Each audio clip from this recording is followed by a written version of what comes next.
they come again. Catch us if you can.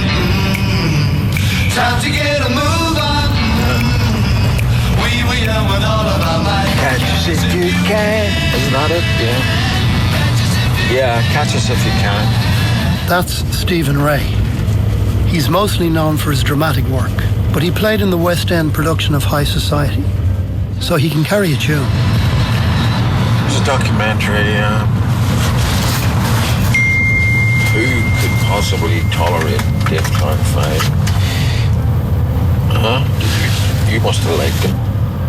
Catch Us If You Can is a documentary from 1965 on the Dave Clark 5, whose popularity at the time rivaled that of the Beatles. Let me go back a bit. It's 10 o'clock on Friday, the 18th of November 2022. I'm collecting Stephen. How are you, Kevin? I'm good. Good. Lovely morning. It's a beautiful day. A bittersweet one in terms of... I know. Extraordinary. Yeah, it's going to be missed. You look well. Do you?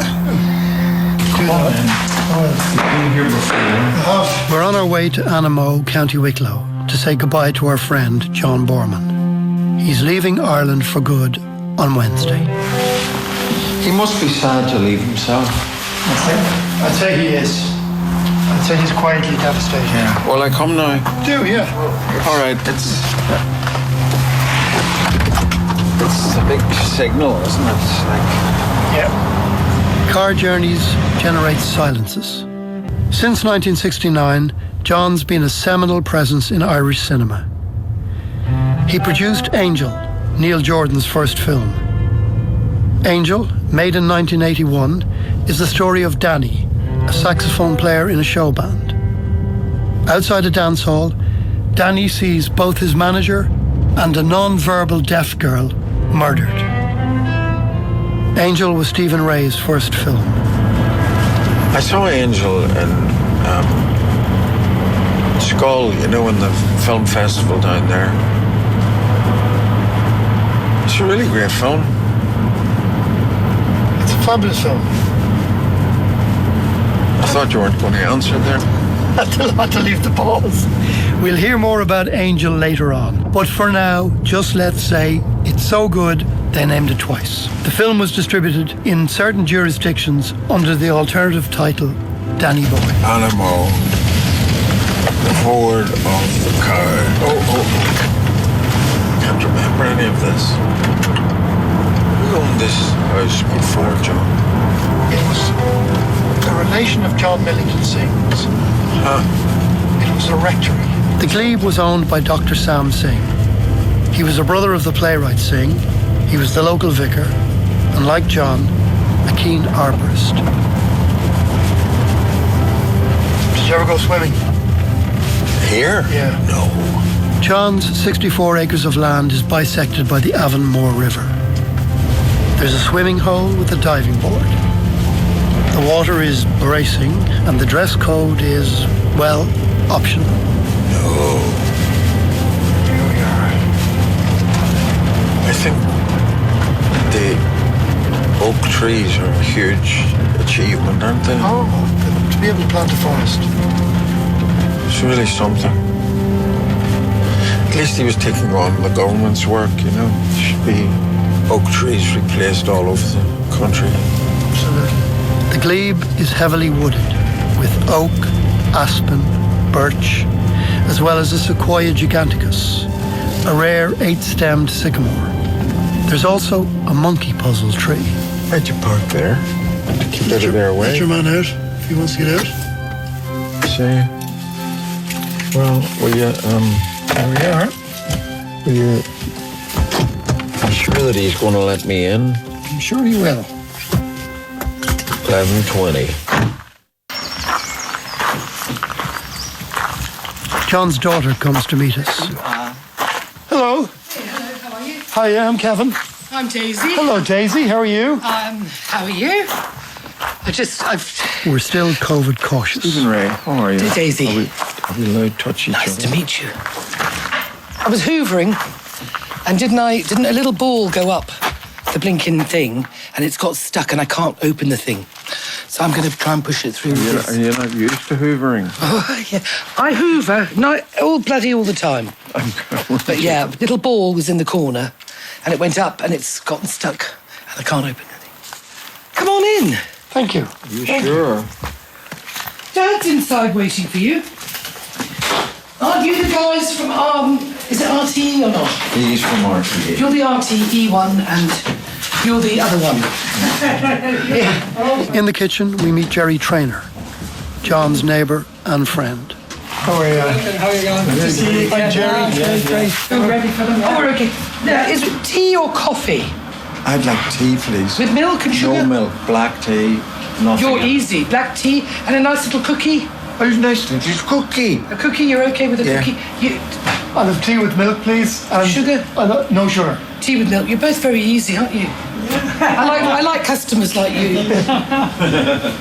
You're busy, Stephen. Yeah, it's just busy as you want. Well, there was a film festival in Belfast that I was on the jury. And I like watching 4 movies a day. It's hard work, you know. To keep your concentration, I say now is. I know, and to do justice to them. I'll walk away there. There's people keep phoning me from Limerick. The three people. What is that? 3? Is that some? Yeah. No, it's the marketing products they have. That's what it is, you know. Do I look like a man who needs marketing products? No, of course they don't know what I mean. We'll go in. We'll go in. Nervous. Yeah, we'll go in. Mind yourself there. Yeah. But will we wait for a tea? No. Oh, sure, no, I'll bring it in. Here they are. Bring them in. Yes. Hello, John. Hey. Hello, John. There's Stephen. Stephen, how are you? Stephen, good to see you. Thanks for coming. You all right? Yeah. Are you doing a bit of work? Well, mostly farewells, you know. Oh, dear. Yeah, people are getting to know now the exit date. So they're sit down there, Stephen. John's moving to Surrey, to the home of his son Charlie and daughter-in-law Olivia. So this is the double room that I'm currently sleeping in because we're slowly denuding the house of bedrooms and furniture. So, I have been gradually forced into positions as my mobility got worse. And so I'm sleeping at the moment in this room. And in fact, I seldom leave this room. It's been a wonderful place for me. In the 53 years that I've been here, many people have passed through it. The land is more important in a sense than the house, because I have 64 acres here and I have planted thousands of trees on it. And in particular, I planted one wood 35 years ago. It's now just, as it were, an adolescent woodland. And it's wonderful to behold. And when I leave this place, it'll be well wooded. And my successor is a man called Brendan Green. He's Irish, and he's an inventor of video games. He's a very, very good guy. And we're coming to the end of it all now. It's now, what is it now? It's Friday, isn't it? And we leave on Wednesday. So... How do you feel about that, John? A bit numb, I think, in a sense. You know, everything is moving so fast that is, I haven't really been able to assess it emotionally. In comes my daughter, Daisy. Thanks, Daisy. Thank you. You mean his slave? Coffee. I hope. Coffee, Dad? Okay, I'm going to leave you two guys just alone for about 15 minutes. Daisy's going to give me a little tour around the house. So Okay. back in about 15 minutes. Okay. Thanks a very much. What about your kids? So I leave Stephen and John to chat. Well, he gave a lot of people a start, including Neil Jordan. His first film was Angel, and he owned... You were starring in it. Well, it was a sort of a small miracle, you know, and that was my first film as well, but in a kind of controversial way, I think he gave all the funding Yeah. rather than divide up the funding so that several people could make tiny little films that would. That's right. Yeah, there was a bit of row over that, wasn't there? There was a bit of a row, but I was accused of favoritism or something. Anyway, I survived that. In 1981, the controversy over the nature of the funding of Angel caused a rift between the Association of Independent Producers and members of the newly installed Irish Film Board, primarily John Boorman. With Boorman's commendation, Neil Jordan approached Channel 4. Jordan secured £400,000 in funding for his debut feature, Angel. This sum was believed to be 80% of the budget, but it came with the proviso that John Boorman acted as guarantor. Then all hell broke loose, and among the subsequent denunciations were claims of a conflict of interest because Jordan had filmed a documentary on the making of Boorman's Excalibur, but more, that the Irish Film Board, by co-funding Angel to the tune of £100,000, half its annual grant, was leapfrogging more senior and established directors in favour of Neil Jordan. This left a bad taste in everyone's mouth, and despite being universally acknowledged, then as now, as a stunning directorial debut, the controversy over Angel brought down the first committee of the Irish Film Board, caused John Boorman to decline key positions in Irish film circles, and resulted in 7 years passing before Neil Jordan shot another film in Ireland. I wanted to make it a film that was absolutely categorically against violence and the taking of a gun as a solution to anyone's personal or political problems. But to do that, the problem was that I had to examine exactly that situation. In fact, what I did was I avoided all the stock shots that you get in films of violence. In other words, of hands blowing up and heads blowing off and, you know, very violent, bloody kind of shots in themselves. But actual filming of violence in extreme and loving detail, there's none of that whatsoever in the film. But the strange thing is that because we avoided exactly those things, the sense of the appalling nature of what's happening to the main character is somehow all the more stronger. So people come out of the film feeling quite drained and feeling they have seen, you know, something that is very shocking, very moving. In fact, they have not seen something violent, but what they have seen is the psychological and emotional processes that go behind violence. And I'm glad we launched Neil. You certainly did launch Neil. It was a very, very, very well-regarded film. Yeah, I saw it recently, and it's a wonderful film. You know, it has grown with time, you know. Yeah. And you know, what's so fascinating about this film is that it doesn't take sides at all. It just stays in the middle and you don't know where you are. And you mustn't commit to a political position. And he didn't. Which was extraordinary in 1981. There's the influence there of some French directors that, you know, that separated Neil from, say, an English director. You know, I thought he was. It was. And it's, you know, I didn't interfere. I made only one or two minor interventions. For instance, there was always a sequence where you find the gun. Yes. You know, when you stand up in that car and point the gun, nobody's going to wonder where you got it from.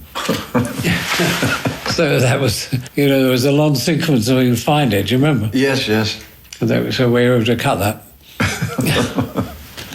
It was like Harold Lloyd when he did this scene where he is staying in this hotel and it catches fire and he reaches under his bed for a collar rope and hangs out the window, and then he goes down this rope and you discover he's on the ground floor. So the producer said, it was rather fortuitous to find a rope under your bed, wasn't it? And Harold Lloyd said, yeah, well, there's a scene where I go to the hardware store and I buy this rope and I take it back to the hotel, I stick it under my bed. Oh, said the producer, well, that's all right, huh? But Harold Lloyd said, but we're not going to shoot that scene. And it's the same thing. He's finding you with a gun. It's the same thing as finding him as a collar rope under the bed. Well, and also it was your guidance that allowed Neil to select Chris Menges to be the film it. And he's a very good cameraman. He was very special, yeah. He was rather political, wasn't he? Yeah. How did you feel about doing it, the film? Well, I didn't fully understand it, I don't think, at first. But then when I watched it recently, well, I always liked it, but I thought what was happening to that guy was not dramatised in a crass way, There's no question. I mean, I saw a screening of Crying Game a couple of years ago, and I hadn't seen it for years, and I said to Neil after it, this is a masterpiece, because again, it doesn't take sides. In fact, it sort of tells you mustn't take sides. Yes, that's right. Yeah. But I remember Chris Menges, once we were shooting a thing in Angel, and he had a big close-up of Honor Heffernan, and then he said, "Okay, we got that," and he wanted to move on, and I said, "But aren't you going to turn around and shoot on me?" And he said, "No, we don't need it. We've got." And I looked at Chris, and Chris said, very formally, "Always go to the editor with a full complement of shots," which was the first formal education that I had in shooting. And so he did shoot it, did turn around. Anyway, it was a fantastic, unbelievable experience to be working with you. And I have a poster, executive producer John Boorman. And that it was incredible because I'd loved your films before. I think Point Blank it's one of the greatest films ever made. Well, that's very kind of you to say that. No, I mean, I really believe it, John. And also I love Deliverance, and you did Catch Us If You Can. You actually gave some artistic value to the Dave Clark 5. My favourite thing about John when he's directing a radio play is that he starts by saying, "Action!" And of course, actually, a radio play is devoid of action. But it's very special. Well, everybody would queue up to get into those plays, Really. Those were wonderful plays. I mean, some wonderful cast, Brenton and Saoirse. And we had a lovely cast, didn't we? Yeah, it's absolutely beautiful.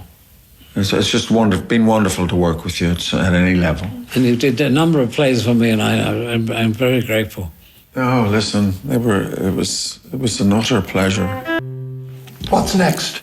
Well, I hope it's Grave. I'm looking forward. I'm coming up to my 90th birthday, which means I have hung around here for 10 years, longer than I deserve. So I shall just live in this bird's nest that my daughter-in-law has built for me up in the sky, and we'll just see what happens. I don't think I'm going to make any more films or anything. I enjoyed the films that I made here very much, and often made them with very inexperienced crews, Irish crews. But I put them in through a fire of criticism, shall we say. Well, they are more professional now, and that's because you started a process. I do think that. Yes, they're very good. They're very good. Irish technicians are well regarded worldwide now. And also, they're very civil, They've got a nice personal touch as well, which isn't always the case. So that's been a huge contribution that you've made. Well, thank you. And I've enjoyed the cut and thrust, what I shall most miss, I think. Also the land and the trees. I feel a bit guilty about skulking away and leaving my trees into the hands of somebody else. But I can't. If I died, I couldn't look after them, so someone else has got to take over. Well, he was telling me about how when he was doing his national service in Britain, he had to educate young men going to fight in Korea. He had to tell them what was what, and he told them that it was an unjustified war. And he wasn't supposed to tell them that. And I thought it was a wonderful thing, because sure, every war is unjustified, really, isn't it? But he was hauled up, and they asked to see his notes that justified his statement. It was all cuttings from the London Times, so they couldn't really challenge that. So he was let off the hook. I thought it was good to be telling them, letting them know. So I said, but why don't you do a film about that? You know? Well, he won't. Probably not. Probably not, but He's been lucky, though, as well in life. I mean, that could have gone either way. Because that's basically sedition or treason. oh, that's what he was being accused of. But the sedition thing had to be dropped when all the information came from the London Times. But it showed his nerve and his individuality.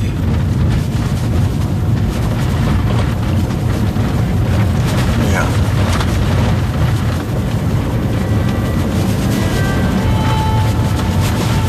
He's a one-off, isn't he? Sure is. And here we are. Here we are. Better. Even I can't drive up this in fourth gear. Thanks for driving me home. My pleasure. What a great day. It was a great day. It was a wonderful day. All right, Steve. Okay. See you, buddy. God bless. Good luck. Slán. Slán for. Okay. Slán. Bye-bye.